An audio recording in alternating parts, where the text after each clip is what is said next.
Rose West, wife, mother, serial killer. So far, they've unearthed 3 sets of remains. This is humanity, if you can call it that, at its worst. Her terrible crimes are often overshadowed by her murderous husband, Fred. But exactly what role did she play in their twisted relationship? She's an evil, wicked woman. What appeared to be some human hair was discovered, and underneath this were human remains. What drove this woman to commit some of the most barbaric murders the country has ever seen? They said, when we finished with you, we're going to kill you and bury you under the paving stones of Gloucester. From the outside, she appeared to be the very model of normality. But the events that unfolded at number 25 Cromwell Street truly were crimes that shook Britain.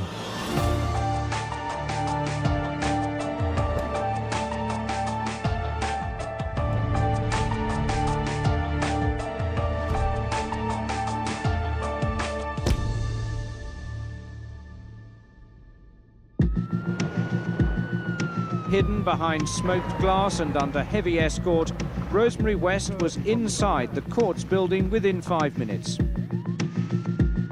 October 1995, and Winchester Crown Court was prepared for what was billed as the trial of the century. There were authors there were courtroom artists, there was the international media. It was an absolute media scrum. That didn't detract from the seriousness of it all. This was a woman on trial for her liberty. In the dock, a 41-year-old woman who faced 10 charges of murder. One of the victims included her own daughter. Her name was Rosemary Pauline West. We were not spared any of the graphic details about what had become of these poor girls. There was the pathological evidence, which all pointed up to some form of sadistic behaviour against them whilst they were still alive, culminating in their death. The look on the juror's face was disbelief. Even in the overview, in the opening speeches, the content of what was to follow was abhorrent. Rosemary West appeared in the dock. She seemed to show little emotion to most of the evidence. The time that she did show tears or drop her head was when there was reference to Heather, her daughter. Whether this was play acting, whether it was real, it was very hard to tell.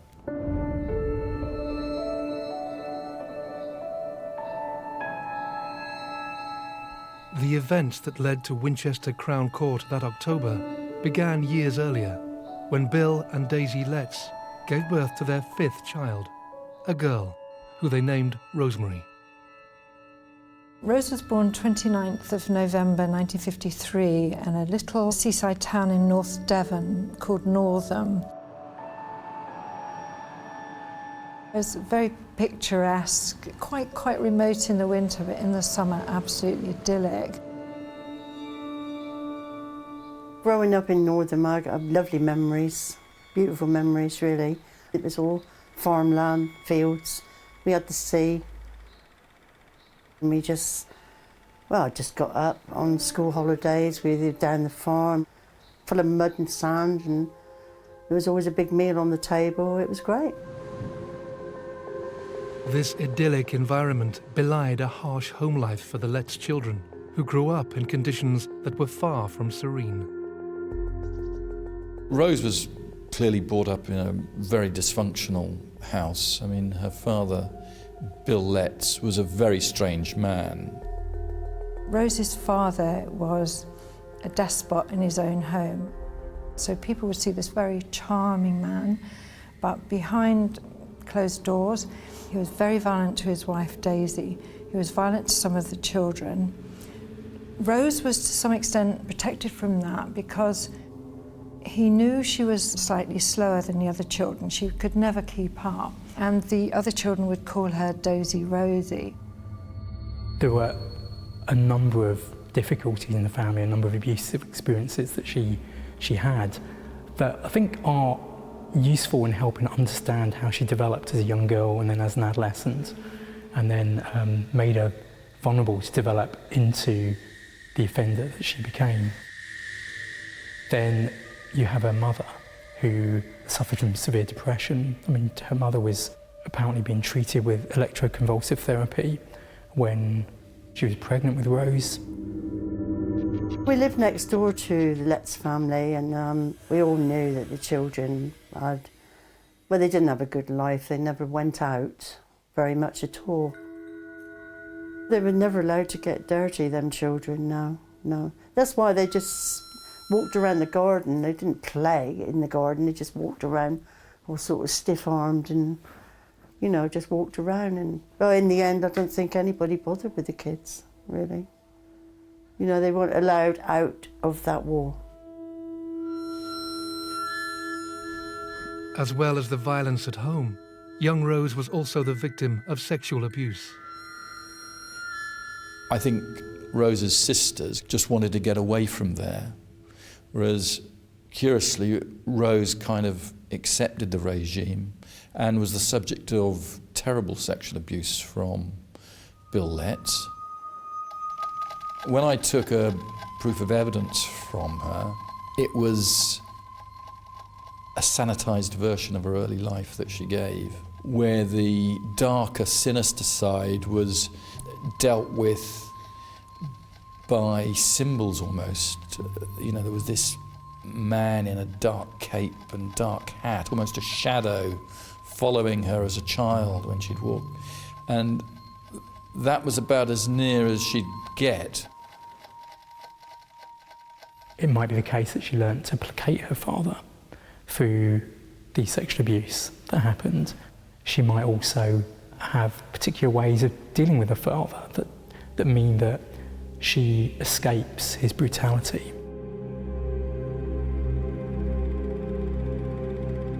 When Rose was 13, the family left Devon and moved to the village of Bishop's Cleeve, some 15 miles from Gloucester. It was only a few years later that, in 1969, young Rose Letts would meet Fred West for the first time. Rose was waiting at a bus stop when she met Fred. Fred had, she said herself, had ganky green teeth, he was smelly, but she said he could charm the birds off the trees. When it came to meeting Fred, who came from an even more extreme background than Rose, it was a perfect storm. It was an accident waiting to happen.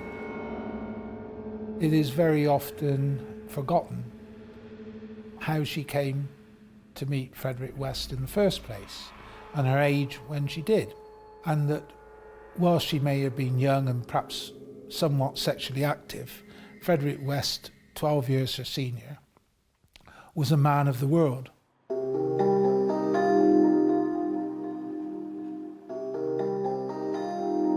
Fred West was born in 1941 in the Gloucestershire village of Muchmarcle.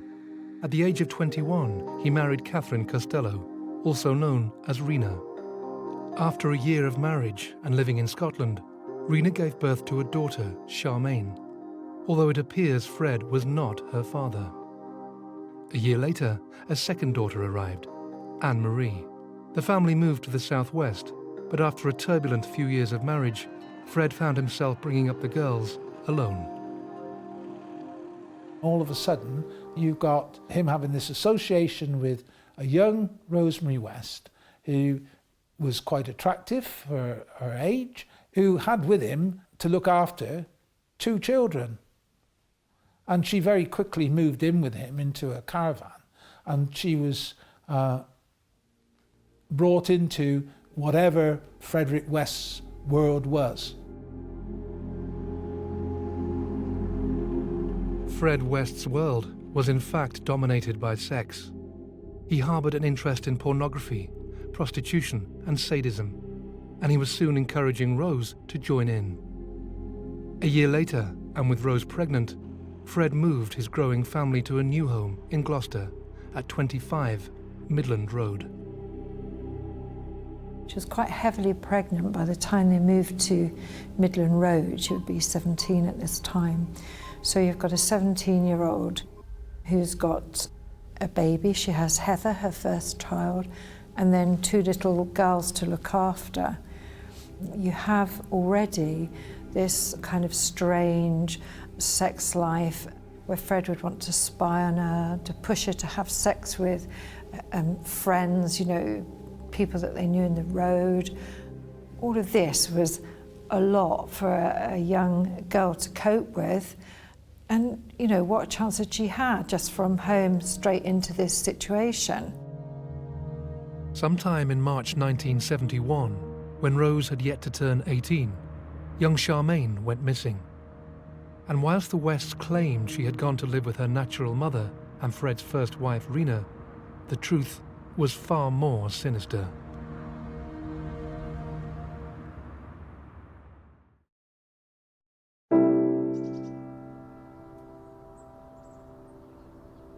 Fred and Rose West were married in January 1972.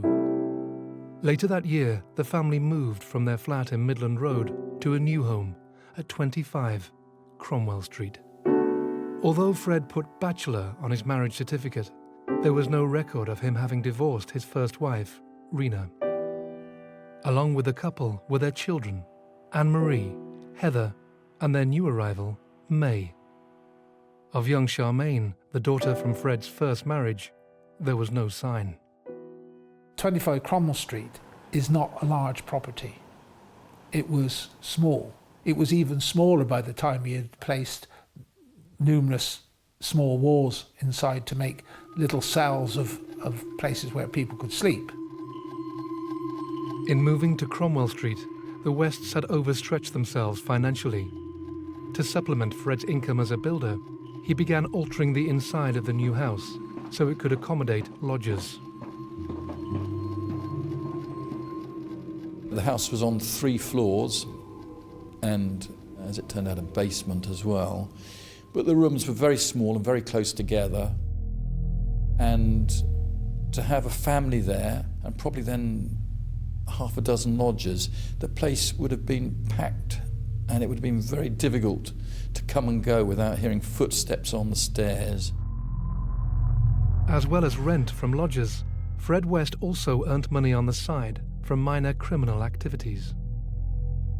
The best way to describe him was a petty thief, someone who would be able to deal and wheel with most people, had convictions for minor offences of theft, theft of metal, that sort of thing, scaffolding. He had served minor terms of imprisonment during the times of his life.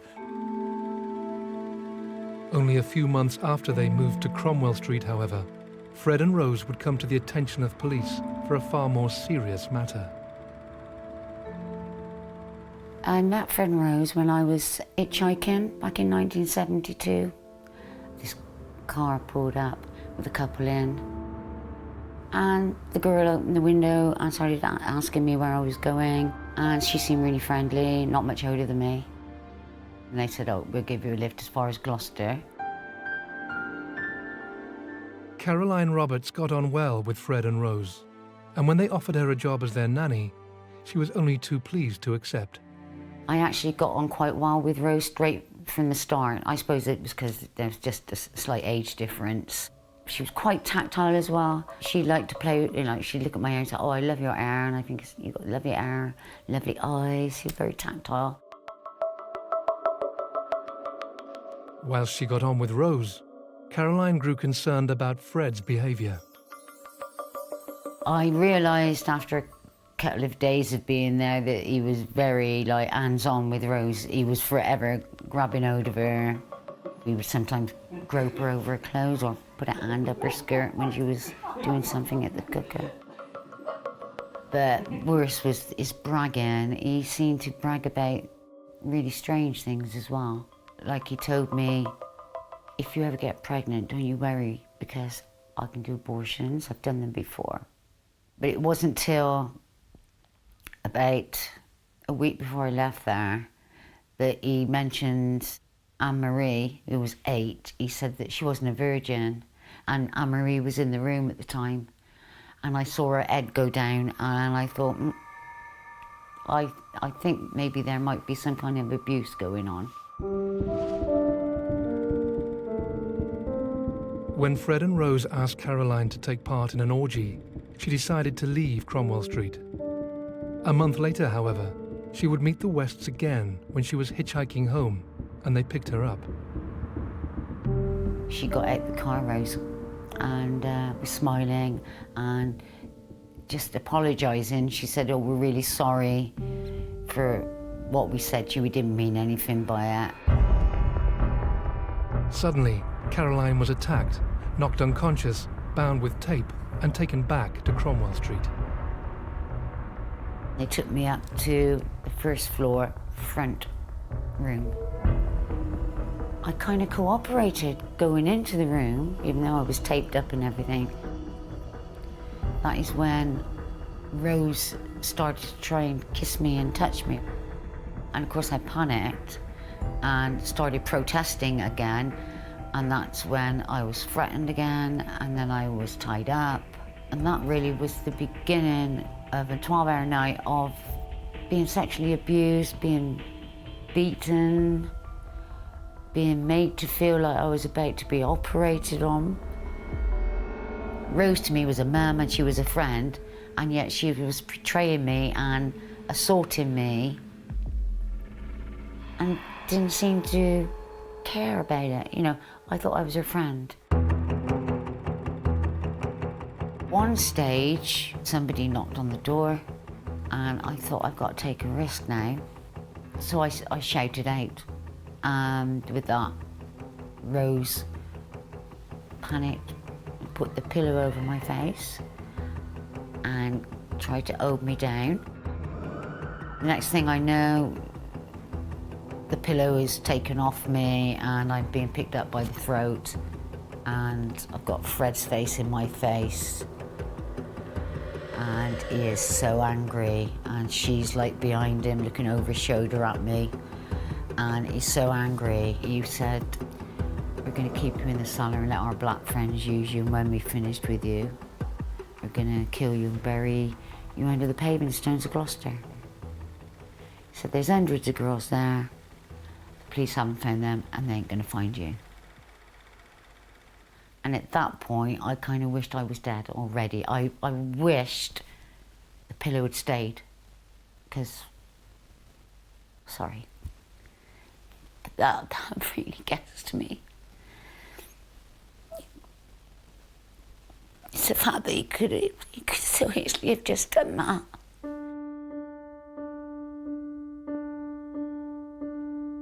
Rose had to go down and look after the children for a little while. So I was left upstairs alone with Fred. And it was during that time that he did actually rape me. It didn't last for long. He wasn't physically hitting me or threatening me. I just couldn't get away from him because I was tied up with my hands behind my back. After he had raped me, he started crying, and he apologised for what he'd done, and he said, "Please don't tell Rose. If she finds out, she'll kill you and me." After initially agreeing to stay at Cromwell Street, Caroline managed to escape. But after reporting the crime, she decided not to give evidence in court. Unbeknownst to her, it was a decision that would have dreadful consequences. The detective that was brought in was not at all compassionate. I felt like he kept saying to me, "Well, you slept with this guy, then you slept with this guy. Surely you were up for it. Maybe it got a little bit too rough." He made me feel like it was all my fault. The young lady didn't have the confidence in the police that she probably could have done today. And she didn't disclose that she had been raped by Frederick West at that time. Now, during those allegations, it was quite clear that Rosemary West was as much an instigator as her husband, and in fact she had conducted some of the offences herself. As a result of this, the two Wests appeared at Gloucester Magistrates' Court and were convicted of offences of indecent assault against her. Actually found out by looking at it in the newspaper the next day that they had been fined £50 each for two offences each, which was a total of £100, which was a lot in those days, but not that much really. I was expecting at least a jail sentence for both of them. That was a shot across the bows, I suspect, for them. So when, shortly after that, Linda Goff came into their clutches, and whatever the relationship was there, then whatever happened with Linda, then she couldn't be left to tell anyone. With the prosecution of Fred and Rose barely meriting a mention in the local paper, the Wests went back to their lives, on the surface full of normality. What no one could have realised, however, was that behind the curtains of Cromwell Street hid a world of torture and murder, a world that would remain hidden for another 20 years.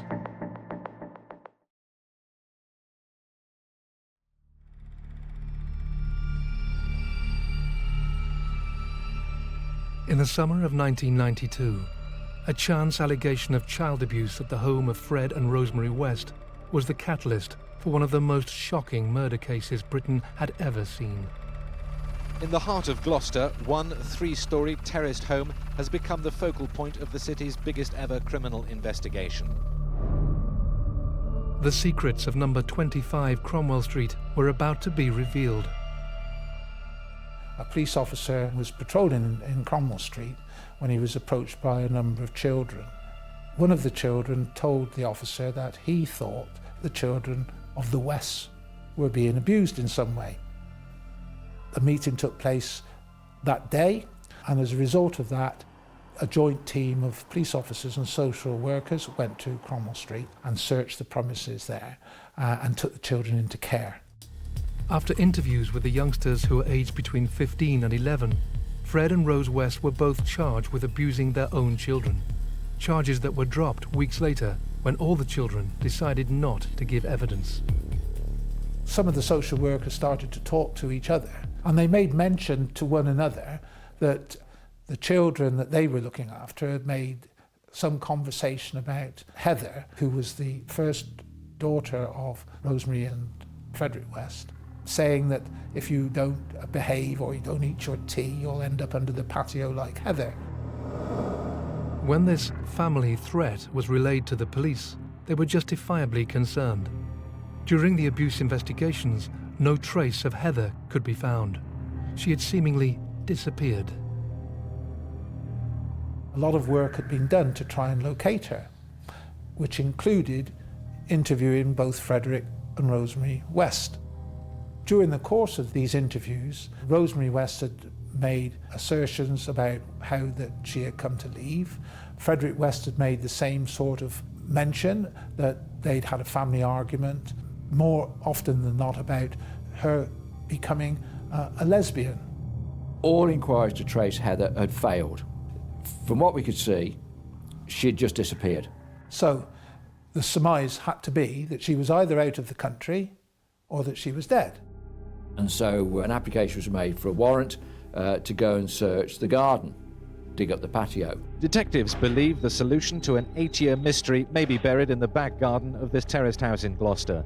It belongs to a couple whose daughter vanished in 1986, but no one ever reported that Heather West had disappeared, and this is proving an obstacle to the investigation. A local reporter had got to the scene and had shouted out, "What's happened to your daughter Heather?" And there was an unusual response to that by Fred West, and it wasn't, "I don't know," or "I'm as concerned as anyone else." What he said was an answer which wasn't to the question. He said, "I haven't murdered my daughter." And that got alarm bells ringing. Just after 4 o'clock on the 26th of February, a human femur was discovered under the patio of Cromwell Street.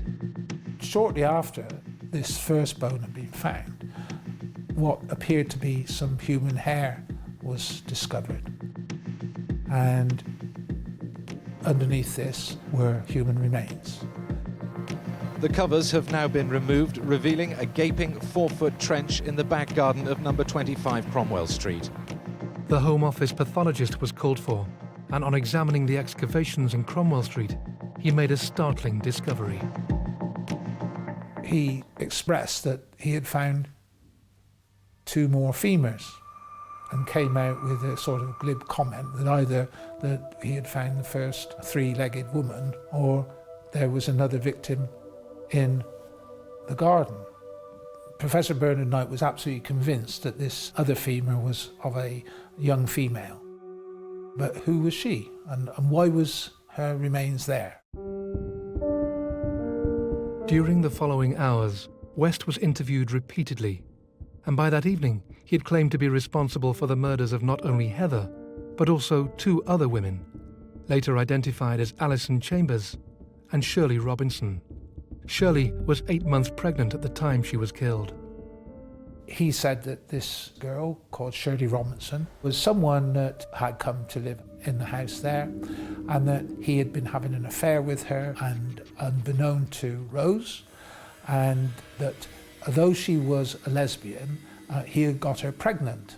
She wanted to have the baby, and she was going to live with Fred, and they were all going to live happily as a family. Fred came up with this ridiculous idea that all he'd promised them was, you know, a bit of fun, and then they wanted this lovey-dovey business that he couldn't cope with, and Rose wouldn't have been happy with that, so he killed them. As the case against Fred built, detectives were left wondering where Rose fitted in. Fred's response was very complicated and changed over time. Rose was much more clear. Rose from the start right through to the end of the trial was, it's nothing to do with me. Within the investigation itself, it was realised that a lot of the things that Rosemary West had said about how Heather had disappeared were exaggerated. And now we had actually located Heather, made it quite apparent that Rosemary West was lying. Fred West was interviewed 151 times in the course of the investigation, during which he admitted, then denied the charges put to him, before changing his story again. Rose, on the other hand, during her 60 interviews, spoke only to offer a simple no comment. That was a challenge for the investigation. Just because the bodies were found in their house doesn't mean to say she had anything to do with it. As detectives carried on with identifying anyone who had contact with the Wests, another possible victim emerged. Linda Goff, who had been missing since 1973. In possession of this new information, detectives interviewed Fred West again. And he'd been told that we were going to excavate every inch of the floor area of Cromwell Street, which included the ground level, which we hadn't yet covered, which was the bathroom, a bathroom in which he had said he had killed or decapitated some of the victims that we'd already found. And then I had a phone call from the solicitor from the cells to say that he wished to see me. We stood in the corridor, and he handed to me this note that was signed by Frederick West, and it outlined in there that he authorised Howard Ogden to advise me that there were approximately another 9 victims, the names of which he could identify, including Linda Goff. We now had something that was almost beyond comprehension. Also named on the list was Rena, Fred's first wife, and their daughter, Charmaine. Over the course of the next few weeks, every inch of 25 Cromwell Street was examined, including the gardens and cellar. As excavations continued, the house revealed yet more victims. Their remains gave a chilling indication of how they met their deaths. At the house, the excavations continue as the remains are taken away for forensic examination. These victims were not there of their own accord. They were unclothed at the time of their death. So That meant that the bindings, especially the rope made of plastic, like washing line plastic, was around the victim in a naked form.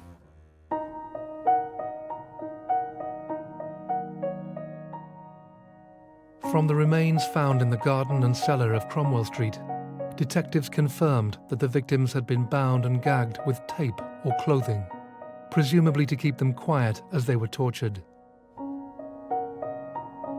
They had been dismembered and most beheaded.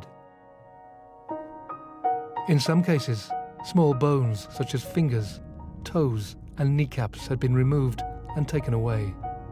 One of the most chilling finds was a mask made of tape that was still wrapped around a skull, complete with tubes that allowed the victim to breathe until they were finally killed.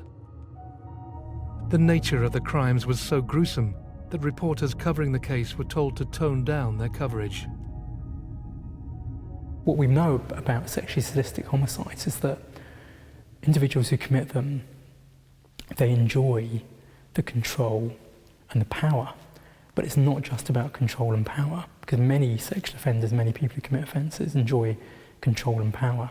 It goes beyond that. They enjoy the humiliation, they enjoy the degradation, they enjoy the suffering of the victim.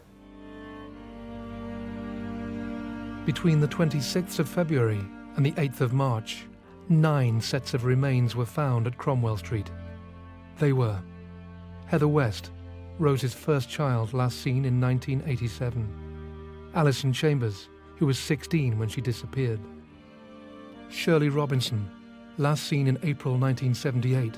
The bones of her unborn child were found with her remains. Therese Siegenthaler, who went missing in April 1974. Shirley Hubbard, missing since December 1974. Lucy Partington, who disappeared on her way home in December 1973. Juanita Mott, missing since April 1975. Linda Goff, who left home on the 19th of April 1973. She was never seen alive again. And Carol Ann Cooper, who was last seen boarding a bus on the 10th of November 1973 after meeting friends in Worcester. Of course, the question remained: what had happened to Fred's first wife and their daughter Charmaine? In the note given to John Bennett, West admitted killing them both, but detectives were about to prove otherwise. The time frame showed that Frederick West was almost certainly still in custody at the time of Charmaine's death. In November 1970, Fred West was sent to Leyhill Prison in Wootton-under-Edge to serve a 10-month sentence for theft. By this time, we already knew that Rosemary West had difficulty in disciplining Charmaine. So we've now got a problem with Frederick West's story, because it does appear that she was probably killed before he comes out of prison. The remains of Charmaine's body were discovered at 25 Midland Road on the 4th of May. Forensic comparison of the teeth in the child's skull with a photograph taken just before her disappearance confirmed she had died when Fred was in prison. Rose would have been 17 at the time of the murder. If you say that Rosemary killed Charmaine when he was in prison, for certain she would have told Frederick what had happened, whether it be an accident or however it occurred. And he would have had to have come up with a plan to resolve it. And what better to say, for example, and this is total surmise and speculation, Rena, when you come down to collect Charmaine, and when Rena turns up at the house, for Fred to say, I'm afraid that Charmaine's not here, she's over at my mother's at Much Marcle, should we go and get her? And so Frederick West could have taken her on his own and murdered her there. Rena's body was discovered in a field in Kempley, some 15 miles from Gloucester. Nearby were the remains of Anne McFall, a previous girlfriend of Fred West, wrapped in some old curtains. She was 6 months pregnant at the time of her death. Frederick West always denied having killed her and always said it was his first love. So what the circumstances were surrounding her death are unknown. In December 1994, the Wests appeared together at Gloucester Magistrates' Court. Fred was charged with 12 counts of murder, whilst Rose was charged with 9. In all her court appearances to date, she had denied any involvement in the killings.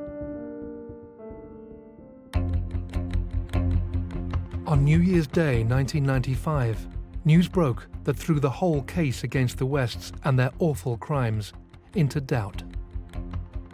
Often I read, or it's been said, that he hanged himself. He didn't hang himself at all. He asphyxiated himself, having over a period of time made a rope out of a blanket. He couldn't really use anything other than the handles of the door and a catchment on a window to bind this piece of rope round. But what he successfully did was bound it round his neck and sank to his knees.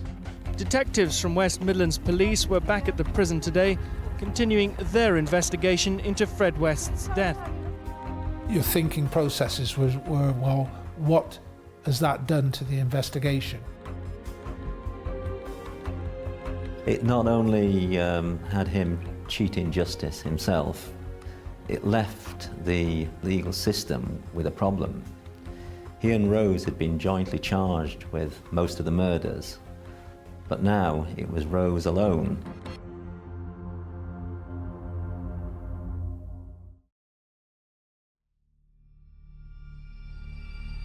The trial of Rosemary West began on the 3rd of October, 1995. Rosemary West went on trial in Winchester today, charged with the murder of 10 young women and girls. Unlike her husband, who had talked openly to police, admitting to several of the killings, Rose had spoken only to deny any involvement in the murders.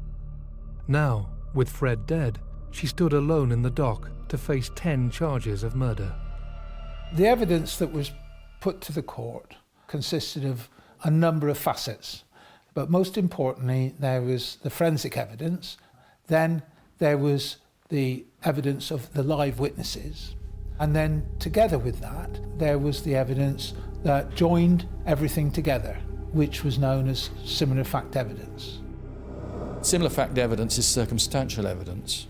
It's the smoke rather than the fire, but I think, as it was pointed out by the prosecution, they're like strands of string, and when you bind them together they can become very strong. The fact that a number of victims were last seen going to catch buses in country areas. Then you had the fact that these victims were bound, or some of them were bound, or most of them with no clothing. And to join that in together, you had the evidence of live victims who had shown that they had been bound in similar ways with tape, and the same sort of tape which they had described, and they didn't know what we had found, as to the victims in the ground. And who had applied the tape, or who had been present, but not just Frederick West, but Rosemary West. During the 7-week trial, the court was spared none of the horrific details of the West's crimes. The most chilling evidence came from those who escaped their clutches, including Fred's own daughter, Anne-Marie, and former nanny, Caroline Roberts.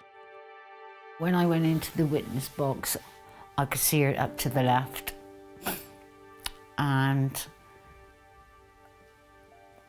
all I had in my mind was, I'm going to face her this time, because I felt so guilty about not getting them a prison sentence the first time round.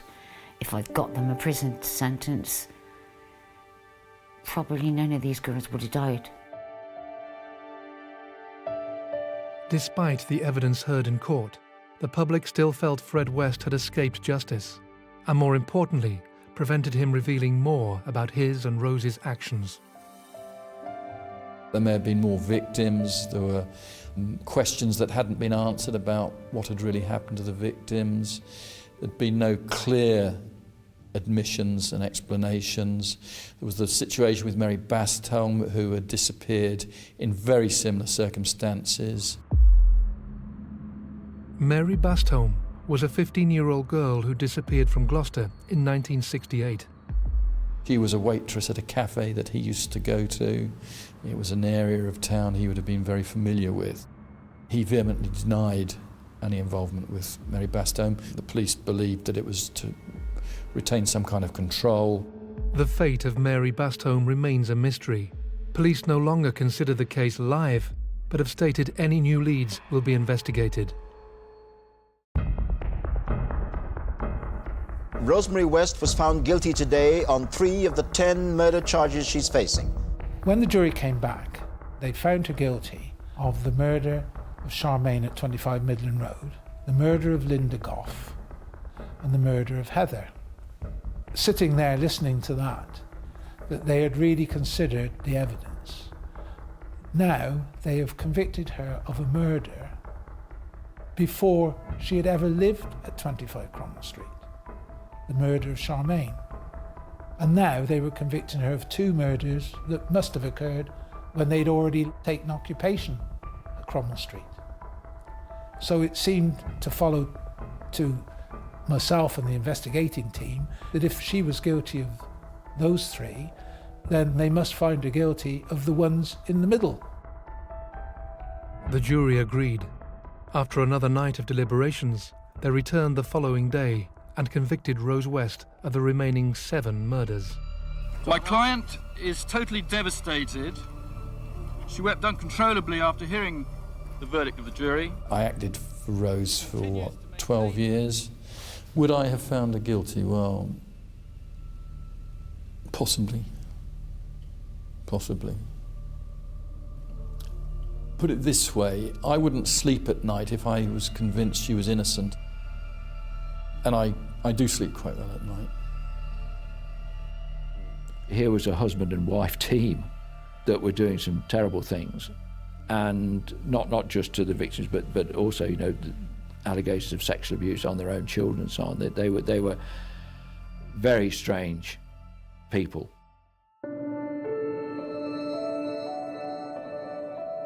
In some ways, my upbringing was not that much different to Rosemary's.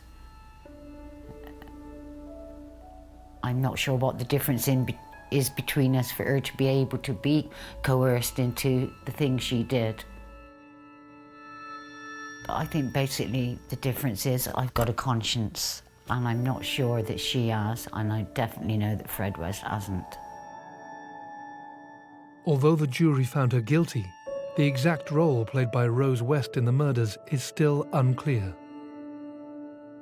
It is often said, and you read it or you hear it or you see it in films, and people talk about Frederick West being this murderer, this mass murderer, and the West killings by Frederick West, where although that Rosemary West is serving life imprisonment, it seems almost as though that she is sort of not really part of this, though that she was not involved in this, or if she was, it was to a much lesser part, whereas anyone who is involved and who dealt with the investigation or involved in it knows that that's not right. Some of the behaviour that was outed in the trial is very difficult to understand that a mother would do to their own children. That these offences took place not just against the deceased victims, but live victims, and also members of the West family themselves. Rose West was sentenced to life imprisonment in 1995, with the judge recommending that she should never be released. She's an evil, wicked woman, and she's going inside, and she should never, ever, ever come out. A year later, number 25 Cromwell Street was completely demolished. In its place, a simple walkway with no memorial or marker to remind people of the awful crimes that happened there. Rosemary West has never ever admitted any culpability to any crimes that she was charged with. Certainly not at the time of her conviction or her appeal. So she's in total denial. That's in my view. If I could just have one wish, it would be for her to just tell the truth about what she does know. Whether that be she has took part in murders or she knew these young girls were going to be disposed of. Whatever, she's doing her life sentence, so why not just come out and tell the truth? A confession would help a lot of people who don't know. In 2000, Rose West considered appealing her conviction before changing her mind. After the application had been submitted, she said, I don't want to come out of prison, I'd rather stay in prison.